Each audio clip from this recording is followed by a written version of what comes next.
So the big question is this: how are those in the self-storage industry like us going to be successful in today's market? That's the question, and this show will give you the answers. My name is Jim Ross, and welcome to the Self-Storage Show.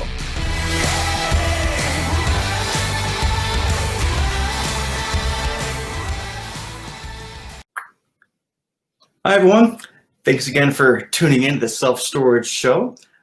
This episode kind of dovetails nicely to what I was talking about yesterday. Previously we talked about competition alliances, and I just happened to mention, well, how much are you willing to spend to acquire a customer? Because that's how you kind of figure out how much you want to be able to give as a referral fee.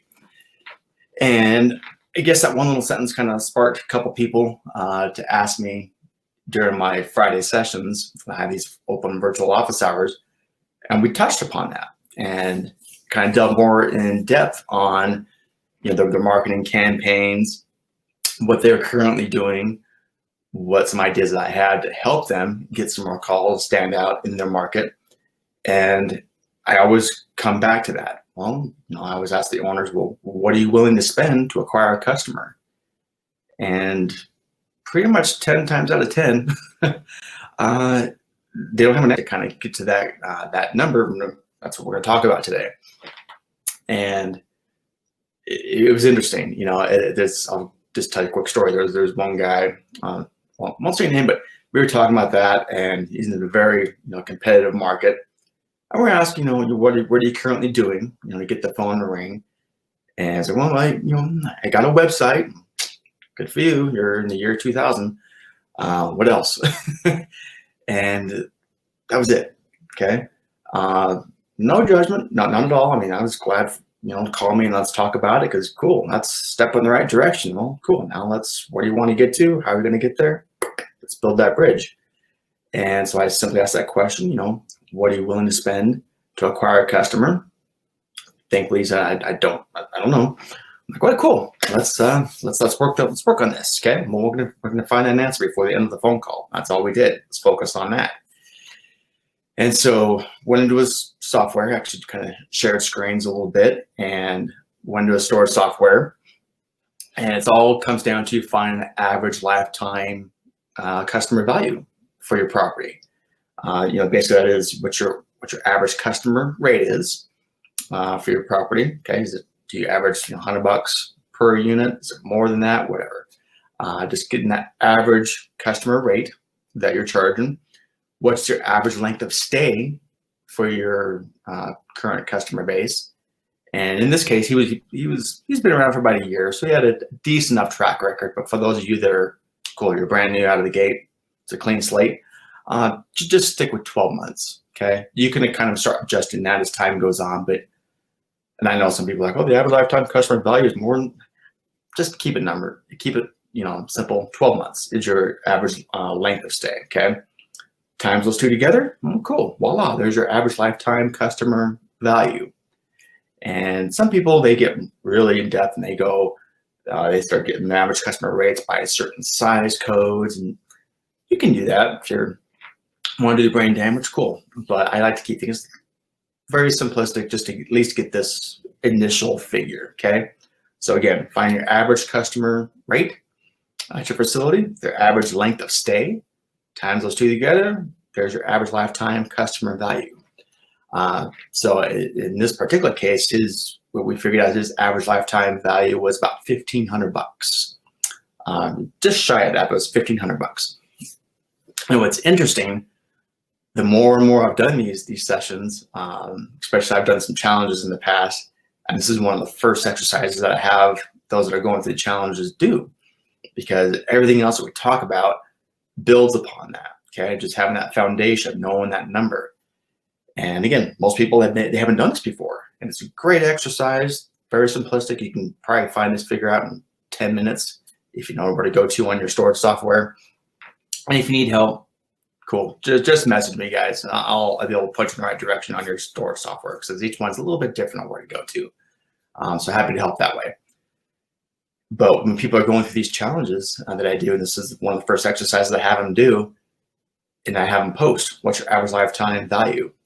And it's very eye-opening. because every site's different, depending how big your location is, how big size units they are, because that can make a big difference. If you have a lot of large size units, for example, I run a site that, are for 90% 12 by 24s. Okay, they're big units, and our average lifetime customer value there, I have to cap it off at 3 years, because the average life of the state is kind of just, people that rent the bigger units, they stay forever, and so it just kind of skews the numbers. So I capped it at 3 years, and our average lifetime value is about $4,000 at that site. So that's kind of on the higher end. Get some of the lower end, it's more kind of churn and burn of people going through the sites, not staying very long. Yeah, you can, it's about $1,000, $1,200. That's kind of the lower end that I see. So that's kind of your spectrum. So you definitely want to figure out what it is for your particular location. Once you get that number, that's just for simple math. Okay, it's average lifetime value is $100 for, average length of stay is 12 months. Average unit rate is $100. Okay, $1,200 is your average lifetime customer value. Okay, got $1,200. Now that you have that number, as an owner, manager too, please, I'd love to have when owners and managers have these kind of talks together. Okay, put everybody on the same team. Okay, now we have that. Well, how much are we willing to spend, to get the customer to call us? And we all know if they call you and you have availability, you're going to get the rental. Okay, it's pretty hard to screw that up. But as long as just getting that call in the first place and having availability, cool. You get that customer, and you're going to make $1,200 on the back end. How much are you willing to spend up front to acquire that customer, to get that customer in the first place they can call you? And not to knock the industry, but it just seems like a lot of times people haven't really asked that question before. Just haven't. I don't know if we're just kind of spoiled in the industry of just being like, cool, I'm going to build it and they will come kind of mentality, which, hey, in the past, that was totally true. Didn't have to do very much. You just had to hang up a sign to say, cool, I'm open, and boom, you're getting rentals. Not anymore. We all know that, right? It's cat's out of the bag. Everyone knows storage is an amazing investment. So more and more people are coming in. It's more and more competition. It gets noisy to get the attention to say, call me, rent from me, because a lot of other competitors are doing the same thing if they're doing it right. And so, yeah, it takes more and more to get the attention initially to get the rental. So once you have that mentality of, okay, well, what am I going to do to get to stand out? Well, now you're getting the mindset of marketing. Okay. And once you're in that mindset of marketing, okay, it's going to cost money to market. There's definitely some free things you can do. In fact, I'll get into all of that kind of stuff later on too. I got a whole lot of episodes planned out talking specifically about some low-hanging fruit, free ways to market to get free rentals basically. But yeah, let's just be real. You're gonna have to pay to play in a lot of places. Okay, so you got your Google pay-per-clicks. You have that you're looking at. Well, every time someone clicks that button to come to your website, yeah, it's going to cost you money. But if you have those figures of what are you willing to spend to get that customer, and if they come to your website and they call you and you're going to get that rental, you can start justifying. That. I have some clients and I'm spending well over $1,000 a month on Google pay-per-clicks, but I know I'm getting 10 times my money back, minimum, on the back end. So I'll do that all day long just to run up. Of course, you got your SquareFoots of the world, and they actually kind of show you, when if you get a rental, what your kind of expected ROI is in the back end, because they understand that. They want to be able to drill that in your head of, yeah, it's an expense, but they're making this on the back end, okay? And I actually commend them for putting that on their website, showing what that ROI is, because that's it's a very important concept. But again, I'm willing to spend that kind of money when I see if I'm getting that rental, making this on the back end, cool. I know how much I'm willing to spend to acquire a customer. It makes my decisions so much easier, especially like when I take over a new site. This is one of the first conversations I have with owners, because again, it makes my job so much easier later down the road when I'm doing marketing campaigns and I'm showing them the P&L. Yeah, then I get all owners and they're look at these expenses. A lot of people, everyone's always expense, and they kind of fixate on that. but it is an investment. Okay, it really is. And once you and in fact, I'll do this later on too, but have like an ROI console, and it just shows you this is how much I spent to acquire the customer. This is how much my ad cost was costing me, to get that phone to ring. But look on the back end, I'm making 1,000% ROI. Duh. And just makes decisions so much easier when we're doing different marketing campaigns, how much we're going to pay for referrals, just everything just starts flowing so much better. Okay. So that's today. That's just a little homework assignment. So everyone that's watching this, that's current operator, you're maybe about ready to open, you already have your unit pricing set up, do this exercise. Okay. Find out what your average lifetime customer value is.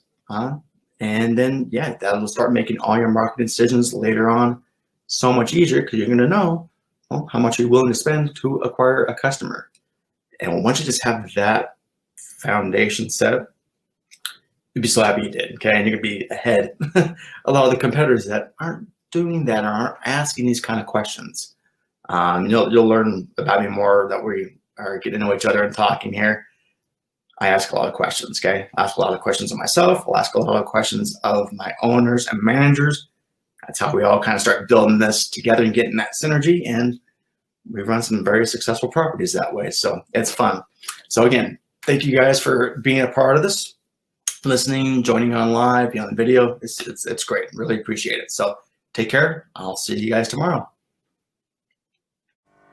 Hi, everyone. This is Jim again. If you enjoyed this episode, make sure to visit 3milestorage.com for more free resources on how to grow your self-storage business. See you on the next episode.